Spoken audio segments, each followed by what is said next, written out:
Welcome to FinFinch podcast, where we like to talk about all things to do with young people, neurodiversity and the education system. Specifically, we like to talk about alternative provision and how alternative education can be a real opportunity to create alternative pathways for those that don't fit the mainstream model.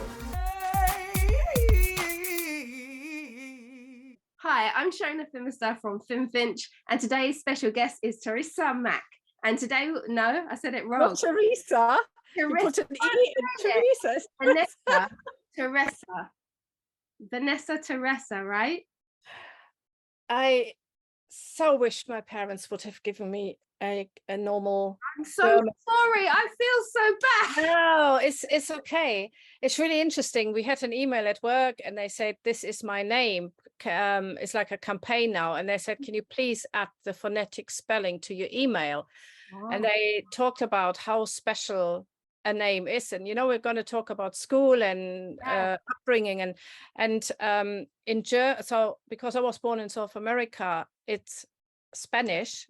That's why it hasn't got an H, and it's Teresa. So the R is like rolled, which I can't even do.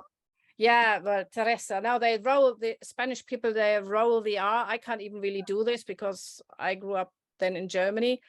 But in German, they also say Teresa or Teresa, and there's Mother Teresa. So I was bullied, and I think I don't always say something, you know, especially if I don't really have a lot of contact with people. I'm like, yeah, well, call me whatever.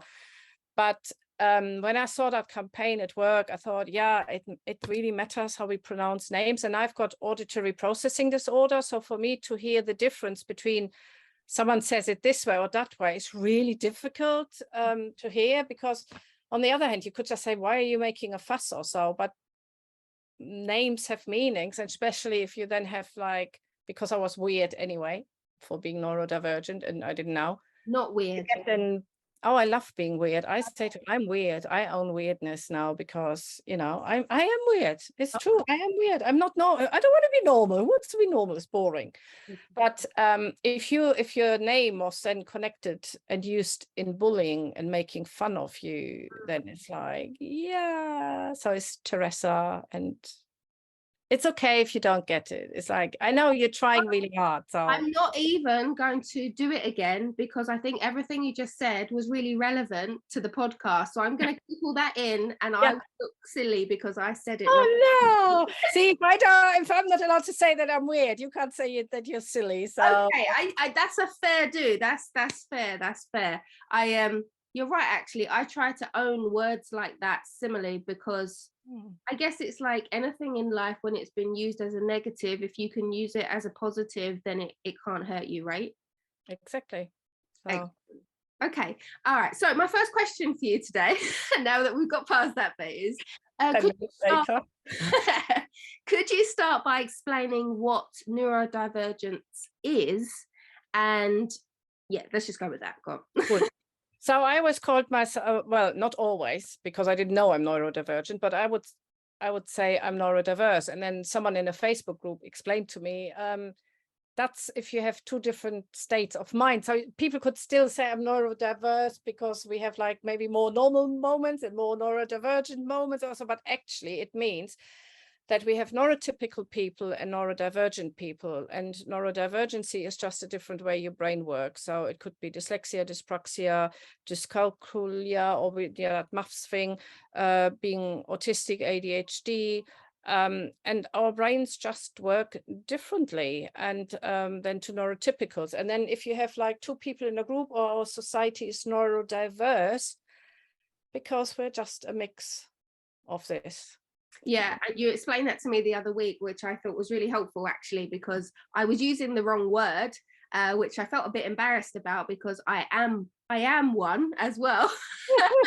But I was using the wrong word, but that's okay. Thank you for explaining that. I think it's also important not to, you can share this, but there are still people who use neurodiverse and on websites and things like that, and it doesn't really matter what we name the beast. I just thought I was really interesting, because then I watched a TED talk and they explained they did studies, and neurodivergent people can communicate really well with each other, and neurotypical, and then when you mix them together, that's where things go wrong. So the way that woman explained it to me and that I explain it to people, I find that very helpful, but I'm not the the word police or autocorrect. I don't work for autocorrect, so I'm not going to go around and you said it again. How long has this word been used? Because I've only heard it really in the last year, and normally I would refer to myself as like having special educational needs, but this is very different terminology. So yeah, have you got any idea about when this came around? No, because like I mentioned earlier, I didn't even know I've never heard of ADHD. Oh. Autism I knew. I've watched Rain Man in the 80s or so. So boys who can't speak, and like, you know, the guy in the video, not me, I'm not autistic, like, no way. So pandemic happens, we discover Zoom, and instead of just going to work and not really communicating with people unless it's in a professional way, so I only had one best friend. I meet people in groups, and I love meeting because it's like one-to-one or small groups. So I couldn't socialize and these things. And then people were like, do you have ADHD? And I'm like, no, of course not. I don't know what it is. If I would have it, I would know what it is. And then a physio on the phone, because when I'm like officially on the phone, I'm even worse with the speed I talk. And she's like, anybody ever like pointed out you're really like, I don't know the word, what she said. It wasn't hectic, but something like that. And I'm like, yeah, so a few people mentioned ADHD, and she said, oh, okay, didn't say anything because, you know, she probably wasn't in her capacity allowed to say anything more. And because Facebook, you meet people and they talk about more openly now, they were diagnosed. And then a friend invited me to these groups, and I'm like, that's me. I do that. I'm like that. And all of a sudden, my whole life seemed to make sense in a very weird way. I'm using weird, like, because I don't know the history of your listeners or other people, but life was tough. Not only because I grew up in a family that was like a cult and very abusive, but also because I never fitted in with other kids, or I was told I'm rude in school, at work. I got bullied in school, at work. So reading this, that there are actually quite a lot of people like me, I was like, wow. So I then heard about the right to choose, where you don't have to wait 5 years with the NHS, just like 6 months or so. So I applied for right to choose and got diagnosed with ADHD in this January. I'm going through titration, trying to sort out medication right now. And then you find out that there are ADHD people and autistic ADHD. And in the ADHD group, one woman was like, do you guys have that as well? You can only eat like with special cutlery or so. And I'm like, you're in the wrong group, because most people were like, no, it doesn't matter. And I'm like, please join us in the other autistic ADHD group. And oh my God, especially women, we mask so much. Can you explain for people what masking means? So there are these ideas, like I said, I watched Rain Man. If you have not watched it, don't bother, please, because it just helps the stereotype that it's boys jumping on tables and chairs and whatever the idea people have. And ADHD and autism presents really different in women and girls. So the psychiatrist, so did you ever jump on sofas?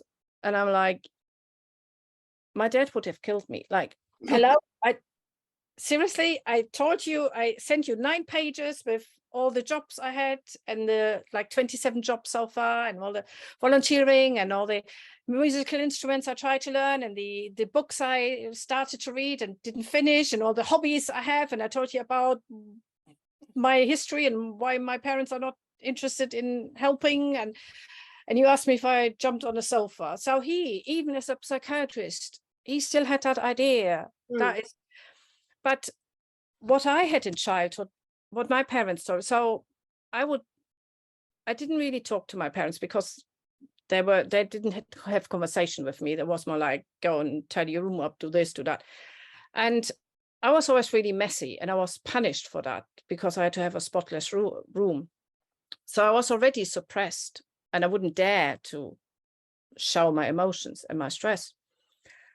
And so what came more out from the little that my mum taught me and from the school reports is like, I was a daydreamer. You know what? I'm looking out of the window the whole day. Or I put my arm up and to signal that I know the answer. And by the time the teacher comes to me, I don't even know what I wanted to say, but let alone what the question was, you know. I was always like, makes careless mistakes, could do more. Like, for example, I take things very literally, not only in what people say to me, but I see the page with the questions, but you have to turn over. The rest of the question is there, but I'm just like, I'm done. So I fail in school, and I was still quite good, but I fail often because my brain doesn't go like, you have to check the other side as well. So the things that girls get like criticized, especially in the 70s, 80s, no one would look at like, why are you doing that? You're obviously quite bright, but you're making silly mistakes. You're not reading the question properly. Things like that. Or my dad forced me to have eye contact all the time. Since I know that I'm autistic and I don't have to have eye contact unless I'm like listening to someone, because when I see your face, I can understand better what you're saying. I know I don't do eye contact anymore. And I tell people, look, while I'm talking, I'm looking to the side or so.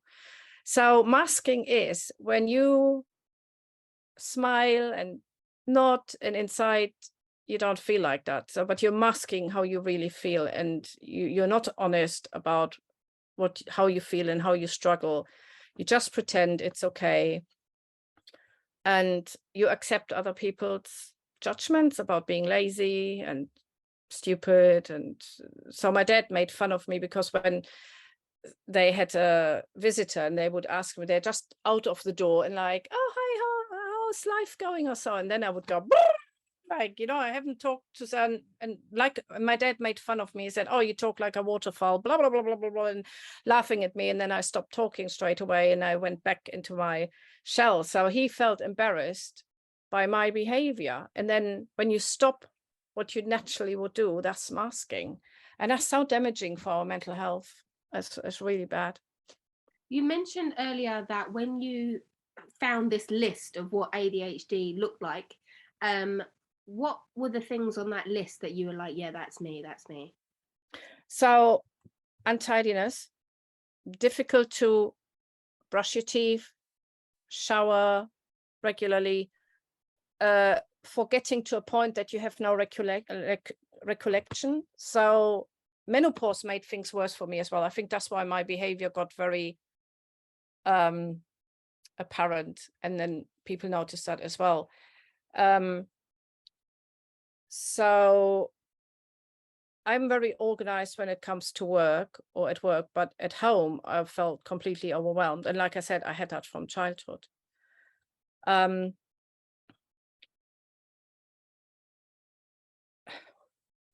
It's just that there's a lot of shame about these things. And I watched a reel today and it was really great because the guy said, everybody says they understand mental health until you share with them that you haven't showered, or you haven't brushed your teeth, and you're just lying in bed and you can't get up, because these are all things that people think we should just force ourselves to do. Like, why wouldn't you brush your teeth every day? Or why wouldn't you shower every day? And I can feel how I'm like, oh my God, what are you doing?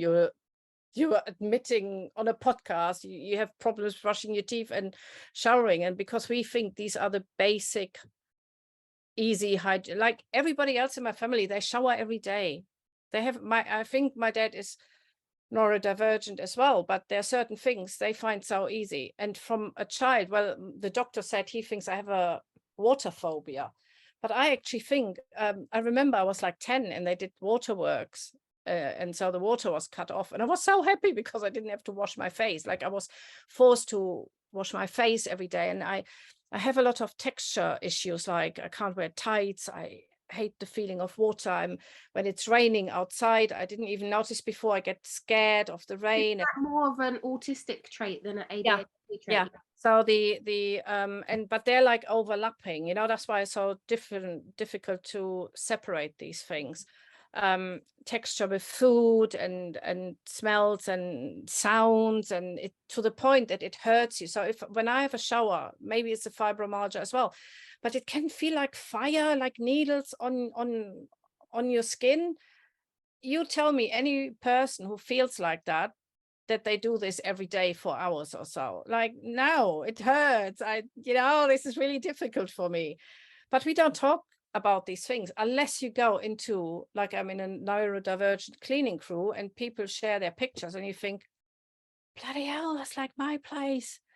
And normally social media, oh, look at I decorated, and look at this perfect life. And because the friends I had from school, they're neurotypical. I can visit them. Their stuff looks what I would call normal. My parents' place is lovely.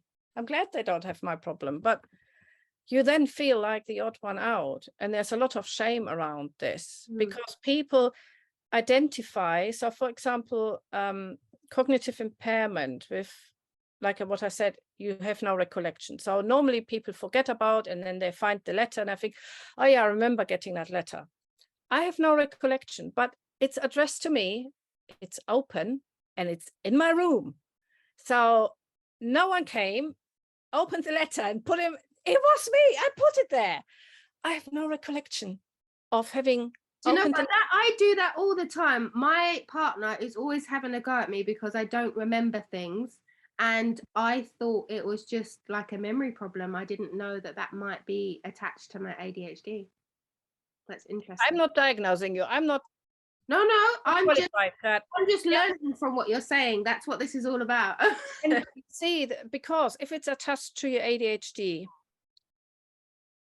it's not, oh, we are all a bit forgetful. It's not the same. It's like, I'm not in the sun for 3 days and then go to my mixed race kids. Oh, look, I'm like you, I'm brown now. No, they're still mixed race. They have different ethnicity to me. Their dad is from Africa.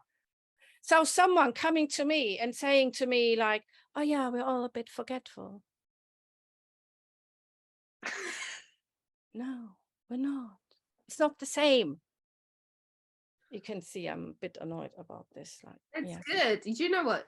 Because I've spoken to you a few times. You're being very vocal today, communicating a lot. I appreciate it. I'm having a good day. Very often when I'm like fatigued or in pain, but today I'm like, that has a lot to do as well. And it's funny how many people who are neurodivergent also have like gastro issues like IBS or chronic pain. Over and over again, I see posts where people say anybody else has, this hypermobility, Delos, I don't know what's called, and there seems to be a very high percentage of people who have another additional health issue. And masking takes a lot of energy. So apart from the last time, it's quite a while when we talked before, I stopped masking a lot. Oh my God, I've got so much more energy. Because it's like you're having a beach ball and this is your quirky, crazy, weird nature. And then you go to work or so and you have to put it under the water. You try to hold a beach ball underwater, your arms get tired pretty quickly. So you're holding it together. And menopause as well, just having, I have hardly any symptoms anymore because I did a lot of studies about nutrition. I eat very clean and I take magnesium and vitamin D and all these things. I've done really since 2018, I've studied this stuff. And so I feel like that part was sort of taken care of, and then not masking. And I feel for women who they have menopause issues, they think they're going crazy. Maybe their mom didn't have any problems, so they think I shouldn't be such a princess. I should just get on with life. And then on top, your ADHD and autism or either gets worse because apparently for whatever reason, it amplifies your issues. So you have, the ball just got bigger and you press it even more underwater. Well, no wonder we are like, we have no energy and we are feeling sick and exhausted and everything. And I'm just celebrating this now because my life is making sense. And I'm like, yeah. That's good. So would you say that the majority of people, especially people that you've spoken to, they really appreciate understanding their neurodivergence? Or do you find that there are equally an amount of people that are like, I wish I didn't know? No, I've never met anybody. So because I work as a mental health support worker, and we work with parents, I had quite a few who had their kids diagnosed, or someone in nursery said, well, you might want to get your child diagnosed. And then they look at their child and go like, yeah, well, that's mini me, it's like, and so they tell me this, and in my job, I'm allowed to share lived experience. I don't tell them what to do, but then I share the right to choose route, and I share pictures where, not memes, but where you have like a diagram. This is ADHD, this is autism, they overlap, and every single time they're like, oh my God, this makes so much sense. And what I help them with is that they have more compassion for themselves, because most people who want some support, they want to be better parents or better partners or better whatever they're doing. And then if they hear, well, can we just concentrate on you for a minute and help you to understand that it's normal how you feel. And maybe, and then we explore together, maybe you feel so run down because you're masking, because you don't take time for yourself, because you're trying to operate in a world that is not really made for us. I have never met one person who said, oh, I wish I had known. It's actually like, oh, thank God. I thought I was crazy. I thought, although I have to put a disclaimer on, my personal experience is there's a lot of grief then. Once I got my diagnosis, and I'm diagnosed with severe, I thought, yeah, I've got mild ADHD. Now I've got the highest number you can get. And that was a shock. And I'm like, how did I go through life and no one ever noticed? And then you can't go back to the teachers who ridiculed you or to your parents and explain, look, I wasn't just trying to annoy you. I really couldn't tidy up. I really was overwhelmed. And you can't go back. And it takes time to process this. And I'm sort of through with it now. And that's why I'm much happier now. But it was like a roller coaster and a very difficult journey, like accepting that might be a possibility, waiting for the appointment, getting assessed. So it's not like, oh yeah, finally I have my diagnosis, thank you very much, I'm okay now. No, there is like, that's just the beginning of the rest of your life, knowing that your brain works differently. So if somebody is suspicious that they are neurodivergent, or maybe that their child is, or their sibling, anybody, what would you advise that they go and do? If they like Facebook, I like Facebook a lot because of the groups. If people feel safe to share, I would join as many groups as you can, and depends where you live. In the UK, we have the right to choose, which is you can be referred to a private company. Waiting times is, mine was 7 months. It's about 6-7 months. There's a Facebook group, Right to Choose, ADHD, Autism Right to Choose. They explain to you what you have to do. Educate yourself, allow yourself the time to think. Then you might not need to go to have an official diagnosis. I can share later, you can put that as a link there. It's an organization you can do, I think it's like £67 or so. They do like a test that was recommended for me from a Yorkshire dyslexia organization, because I also do a dyslexia test for £20, which I probably will do. Take your time, and definitely don't expect your family or your friends to understand and support you. If they do, fair enough. Also, please respect that they might find it really difficult to accept that, because they might then feel guilty, or why didn't I see that earlier? Or so if we can just understand that maybe we always all do our best with the information we have at a certain point in time. I'm at peace now with my parents not being able to support me or wanting to talk about my childhood. It doesn't matter. I look forward. I look for people that understand me and see how I can celebrate this and use the strength of this. I'm not going to start tidying up now just because I'm on medication. That's boring for me. But can I celebrate? Can I share this information? Can I help other people? And I feel pretty proud that I belong to the neurodivergent tribe. That's lovely. I think that's a lovely message to give out to our listeners, actually. Thank you very much. I just have one more question for you. That was going to be my last question, but you've mentioned that you joined a few groups, and that has really helped you kind of understand that you're not the only one. There are other people like you, and then you can relate to each other. So where would people go about finding these groups, or is it just Facebook? Well, yeah, I just know Facebook. You could also look, if you just Google whatever, like dyslexia support, ADHD support, autism support in your area or in your country. Like, I always recommend one, Daisy Chain, I think they're called. They're like in the north of England, but they help everybody who calls them. So you might want, especially if it's about your children, you might want to have a parent group in your area so you can meet up and they don't look at your child if they have a meltdown, because they go like, oh yeah, look just like mine. So that's an opportunity. Or if you're okay just communicating on Facebook and learning, just start there. But if people from America listen to your podcast, they have different laws with their insurance and what they can do. But Facebook is international, isn't it? So excellent. And if anybody would like to reach out to you to ask you a few more questions, how best are they to contact you? Through Facebook, if you want to put just my Facebook link in, or I don't know.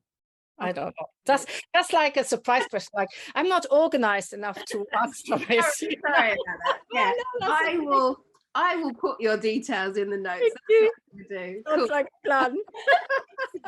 All right then, well, thank you so much for today. I've really appreciated it, and I hope that people have learned a lot about your experience, and either that's made them think, oh yeah, then maybe I should look into this in more detail, or other people might have thought that they had ADHD or autism and listened to you and thought, nah, that's not me.